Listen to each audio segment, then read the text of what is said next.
So Double Toasted is a channel here on YouTube that covers movies and pop culture. And honestly, it's pretty funny. The main host, Quarry, I find hilarious. I really enjoy their commentary on movies and the like and entertainment. Spot on, 9 times out of 10. But when it comes to geopolitical issues and situations, I'm not sure this is the best place to go for, I guess the strongest analysis of what's taking place. They uploaded this video about the migrant crisis taking place right now at the border. And there's so many strawmen in their arguments that I'm just like, you know what? I gotta respond. So with that being said, let's get into their video and, chop it up, because I can't help but feel like they're coming at this from a very normie, ultra omega normie position, and they don't fully have a grasp of, what's taken place, not just here in the United States, but worldwide. So let's go. Let's get at this. Just for even smiling, because, while we're all out here enjoying ourselves, enjoying these fantasy worlds out here, pampering our pets, having a good time, living our lives, there's always some human suffering that's going on, we know. But I mean, we're in Texas. We're very close to what's happening here. This is very close to home for us. And of course, I'm talking about this dire humanitarian crisis that is occurring at the border, where they're keeping immigrant children, as we found out from many reports. You thought it was bad that they kept these kids in cages like they're goddamn pound animals. They're being, not only they're being kept this way, but they're being kept in conditions where they're not even being provided soap. Initially, so when it comes to, aren't these photos from when Obama, here's my main issue, is that we've been doing this for a long time now. This isn't new. This didn't just pop up this year or when Trump got elected. No, this issue has been taking place for, honestly, a couple of generations now. And so I understand being upset about it. I really do, because I don't think anyone, it upsets me that people would put their children in such situations, right? Because as a parent, I would definitely wouldn't ever drag my kid across lines to enter a country. But that's not particularly the angle that that's not the framing that they're using here. Toothbrush, it's not even provided food. These children are these children are getting sick too, and they're getting the cold, they're getting flu, and they got, they have nothing to blow their nose. And they're bringing a lot of diseases with them. It's not just that they're getting sick. A lot of them come here sick. On anything, they're covered in their own mucus, because they are just not given any sanitary products at all to use. And here's the thing: when you got over 100,000 people a month coming through the detention centers and coming and trying to make their way across the border, and that's just 100,000 that end up with in our system, because there's tons that make it through regardless. Yeah, you're going to run out of shit. You're definitely going to run out of shit without question. And so one of the things that's been being tried is, deterring, as opposed to just letting folks in, because, we recognize that these conditions are terrible without question. But at the same time, there's a level of personal responsibility that goes along with it. And these kids' parents, by hook or crook, in every individual situation, demands its own scrutiny, so, but sending your kid across the border or selling your kid to coyotes, it's something that happens. And I'm not going to show this, but it's not only that people have been told to this. I'm really shocked, and I'm not going to even put up some of the comments that have been out there. I'm not going to dare not put up the pictures, but there are people who are dying to cross the border to get here. There are children who are dying in their parents' arms from drowning or from heat exhaustion. And there are so many people out there, you if you're one of these people. I'm just going, I'm like I said, I'm not holding back. I'm gonna use the harshest words that I can for you if you are that kind of shitty person, man. I've seen so many people who say, not just the the old, well, if they just didn't break the law and not cross over, then they, this wouldn't have happened. But people are kind of like, fuck them, they shouldn't be here anyway, and for those of you, even with your lightest complaints, have some empathy a little bit. You don't know what kind of conditions are causing people to flee. When you're... Nice straw man you built there, Corey. Let me blow it down a little bit. Deal is that many of these people are sold a false bill of goods by NGOs that tell them, oh yeah, America, they'll welcome you with open arms. And we do have probably one of the most lucrative for migrants and single mothers welfare states in the entire world, in the entire world. And there are so many stories of people who come here, get caught, get kicked out, and then come right back on over. I mean, it's a revolving door in many scenarios and in many stories. And so for you to say, for you to straw man, it's such it means as in, oh, well, just people are mean, people are being evil and stuff like that. These situations are so vast and so varied that it really is it's impossible to attribute one person's story to the next. Yes, some people are just coming from desperate situations, and some people just come because they want Buffalo Wild Wings. Literally, if you check Tim Pool's coverage of the migrant crisis, it's a story. It's a story that he brought up before, where they were interviewing people that were in some of the caravans, and he was like, yeah, man, I just want some Buffalo Wild Wings. I wonder how the Dallas Cowboys are doing. I mean, not to make light of any of this, but I just feel as if this is all emotion and not a lot of logic. Life is remotely good. Why are you even able to enjoy a beer? You've never been through what these people have been through. I understand if you say, hey, listen, yeah, we have to have some sort of means of border control. I understand that. Well, we need to, this is a situation that we got to somehow figure out. But for you to sit up there and say that you are cool with people dying without knowing the hardships that they've been through, that makes you an extremely shitty person. I'm not afraid to tell. I would tell somebody. But that's the thing. I don't think anybody, no decent human being wants people to die. That's not it. I don't think a single decent human being, and trust me, there's tons of scumbags out there, but when you sit there and you do the math, and then in the fact that we've been in the United States, Congress and the Senate, they've been, mainly Congress has been doing what they can to obstruct President Trump's attempts at quelling the border crossings and getting those people knocked out. But every time he turns around, he's being called like just the world's greatest evil. And so they end up tying his hands, because when Obama had the reins, that's what the Republicans did. So it's a pattern. You see what I'm saying? When it comes to, I guess, our politics, no matter who's in the White House, the people that are on the opposite side are going to do what they can to obstruct and make things a million times harder than they really need to be. Because we do have the funding. I mean, you're not wrong in the sentiment that we have the funding. We have the money. We should definitely be taking care of all the people who have legitimate claims. But unfortunately, we need a system in place, a far more efficient system in place to determine what claims are legitimate, what claims aren't, and whose kids are whose kids. Because like I said, you got the coyote situation where coyotes purchase children from families and just bring them across. Then you have families that just like up and come across. Then if you ever check out Lawrence Heather's Borderless, you have so many different, there's actually like higher class, like rich people, like particularly coming from certain areas of the world. If you got the money, then you will definitely jump to the front of the line.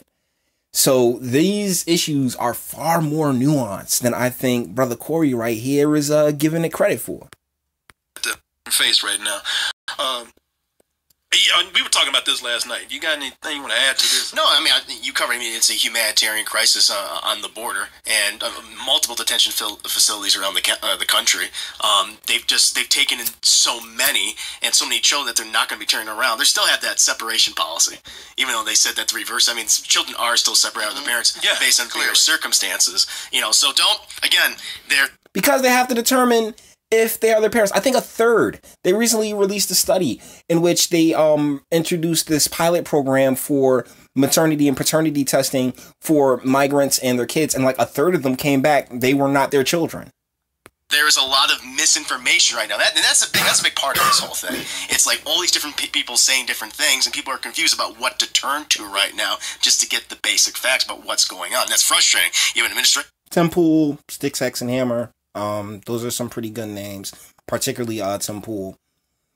Dude is top notch when it comes to reporting on the migrant crisis and stuff like that. And we're going to, other very solid sources of information. He's a very good curator of news. So that lies, the media that's warping it to whatever point of view they want to match it, what they think is going to sell, and that's what's incredibly frustrating about this entire situation. And you have politicians that are trying to exploit it for themselves, which is also incredibly manipulative and disappointing. Whenever you hear somebody saying, well, I'm sorry, but this is the law, it's always people who tout that, sticking to the law, sticking to the rules. Yeah. It's people who are... I like this guy. His fedoras are just the best. But the deal is that, yeah, it is the law. All right? That's how societies are built. That's how we maintain order, is through the law. Now, I'm an outlaw. I believe, hey, what you can get away with, go ahead, get away with it, because there's no really higher authority than God, as far as I'm concerned. Like, the laws of man do not apply to me. But it's always best to respect the laws of man, because everything that Quarry was speaking about earlier in this video, right, where he's like, oh, well, everybody's just going about their happy lives and not really paying attention. And you know why they're able to do that is because we've relied on order for as long as this country's been around. And yes, without question, a large portion of that does come from our history and slave trade and then runaway slaves. I mean, it's a very, very deep and nuanced background that we have here in the United States, but it's all really built around that order, civil respect, civil, I guess the civil contract that we all secretly sign with each other that, hey, I'm going to drive next to you on the side of the road and you're not going to try to ram me over. Can you dig it? Benefiting from that. Yeah. And it's never somebody who doesn't benefit from it who says like, no, you got to do it this way, because we understand, yes, these when these laws are created, they are usually meant to benefit some people over others. Yeah. And there's always a skew to them, and it's easy to sit there and say that. And if you know anything about what these people are going through, like, the way they're dying to get over here, think about. But question, what do you know about what they going through, what they going through to get here? Right? I mean, like, everybody's just guessing. Like, oh, you don't know what they're going through to get here. I hear some stories that are just some of the most heartbreaking things in the world. Towns got bombed, and,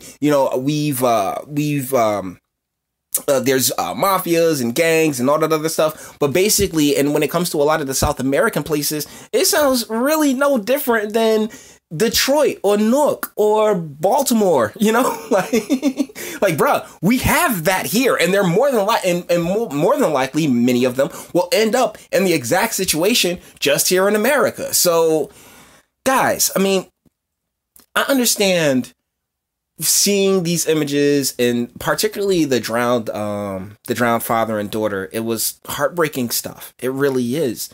But these people, their parents, make choices. I mean, their parents made choices. Yeah, the kids didn't, but it all falls under the same realms. And I think we go out of our way as a nation to be fair. I really do. Now, individual cases, a step by step, one on one, I couldn't tell you because I don't know the scenario. I don't know the situation. But when it comes to just in general, the fact that, we have these camps, we're trying to make them safe. Of course, we can't catch it all. Of course, there's going to be bad apples. As someone who served, I can tell you that not everybody that signs up for the military, as someone who knows cops, I can tell you not everybody that signs up to be a cop. As someone who just lived and breathed and been in this country for the entirety of my life, minus vacations, I can tell you, that, hold on, that's a friend of mine. I'll reach back out to him in a bit. I can tell you that these situations vary very deeply. And it all depends on how we react to it and us and the funding that we can get to it. And that stopping of the funding and the opportunity to make it look so bad, so terrible. I mean, everyone's going to push their narrative, no matter which side that you lean on. But I'm not feeling this idea of creating this straw man argument and just and pointing your fingers and shaking and like, oh my goodness, well, these people are also bad. Okay, so what do you suggest? What do you want people to do? I mean, what, you want people to just like get up and drive on down to the border and with a blanket and a cup of cocoa? I mean, by all means, it's hot as hell. So maybe some iced tea, maybe a cool down towel and some iced tea. What is over there for them that would put them at that point? If you lived in Detroit and people were getting murdered out in the street every day, and you're like, I gotta get my family out of here. Yeah. And you got told, nah, sorry, you're born there, you gotta stay. Like, bro, what do you... When it comes to urban living in the United States, that's kind of what it is. But instead of being told they have to stay, they're in schools that don't encourage creative and critical thinking. They're from single mother homes that are lacking that male direction and that masculine energy. They're raised basically solely on the female spirit, which is nothing but chaos. So they don't have the capacity to be like, oh my goodness, I got to get myself out, because guess what? That's their everyday. That's their habitat. That's their habitat. That's their environment. And so you're like, oh my goodness, and for you to have this kind of feeling towards migrants when your countrymen are going through, in many cases, similar things. I mean, we're kind of getting past it due to all and that's where gentrification comes in, because they wanted to clear it out. And in many cases, they have. And so where was this for us, Still love that hat, though. You wouldn't put up with that. Yeah. That would be unheard of. Yeah, exactly. And I don't want to make this. I don't want to go into the issues of pro life, pro choice. But I'm gonna tell you something, man. Especially since this abortion ban has happened in Alabama. Oh yeah. This whole thing with these kids being in this condition, and then people so heavy on abortion and being pro-life with abortion. You is a hypocrites, man. You politicians who are always talking about the rights of the child, of the unborn child. You talk about the unborn child because a born child is too hard to take care of. No, they care very... Do you see that? Like, did you see that? Like, he drew it into abortion? Like, oh my guy, you either talking about these migrants who, let's be real, if their countries had, readily available abortions, some of them wouldn't even be around now, would they? I'm sorry, that's kind of dark, but it's also the truth. And ultimately, whether it's a child born in, freaking Tallahassee, Florida, or in El Salvador, it falls on the parents. I don't know how I always end up back here, but yeah, it falls on the parents. What happens to that human being particularly and how they come up, the situations and circumstances in which they come up, it does fall solely on the two people that made it. And unfortunately, look at all these different people that you got in these asylum, in these spaces, in these detention centers. Where are the people that are supposed to love them? You know, where are the two people that made each and every one of them? Why is the government even like? Just dropped the video where the guy goes, you know, keep your legs closed. He tells the girls to keep their legs closed, and people are feeling some kind of way at him about that. But yeah, that's a good way in which to prevent having all these children at the border and all this other stuff. I mean, come on, man, this is ridiculous. You really dragged abortion into this. Come on, guy. Very much about fetuses, yeah, but don't give a shit about actual children. Because you don't have to have any responsibilities for a born child. It's easy. No, you shouldn't, because the responsibility for that born child should fall on the two people that made it. Why is this so hard? Why do I feel like I live in the just craziest timeline right now? I'm about to wrap this up because I feel like I've been going for a minute, but oh my goodness, like this, you bring out this straw man argument, and then you're like, oh, and then you wrap abortion into it. And you come across with this in your next argument is, well, you know, I mean, once the kid's here, you don't care about the kid or anything else like that. But no one else is supposed to care about that child except for the two people that made it. The government, honestly, shouldn't have all these different children in which to, you know, have to house and have to look after. But because, hey, yeah, I mean, women are the same thing as men, and, you know, she could just take a cream pie and not even worry. But come on, man, this is ridiculous. Last few moments, and then we're going to bring this to an end. Talk about an unborn child, because the motherfucker ain't here, ain't got to do anything.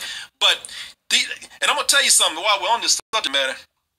I mean, you know, you talking about the unborn child, but there's children right there. Children who are here on this planet right now suffering. You ain't got shit to say about it. In fact, you are for them being in those conditions. And that is a... Who? Give me a name. Give me a name. Name one person who's ever. I would love for. See, this is why I need more subs, because I would love to be in a position to say, hey, give me a name. Point somebody who likes the fact that these kids are in the conditions that they're in. The problem is that they didn't make them. Wow. You know what? I said I was going to end it at that. And I think this is a pretty good place to end it. As you can see, we didn't get very far in their almost half an hour video. All the internet stuff. Like it if you liked it, or dislike it. I'm not scared of you. Sub if you enjoy my fantastic voice. Share, because sharing is caring. And speak. Let me know, what do you think? Did they get this? I mean, could they pick any more of a complete straw man to draw their ire and arguments from? I mean, I can't. If conservatives, if being a conservative, right? If the conservative mindset is more about that personal accountability stuff, then, jeez, man, I'm for it. I'm 130% for it. But let me know what you think in the comments. All right? Do you think that, hey, this issue is a real serious issue and straw man arguments help, or do you think they hurt? Because you're kind of just creating this boogeyman as opposed to, hey, actually talking about the real issues. We know the politicians suck. That's why the Democrats and the Republicans sit there and they fuck with each other. That's literally their job. Their job is to be slow. And it's because a lot of these things are supposed to take place at a state level. So you're sitting there talking about how you're in Texas, then, hey, go talk to your governor.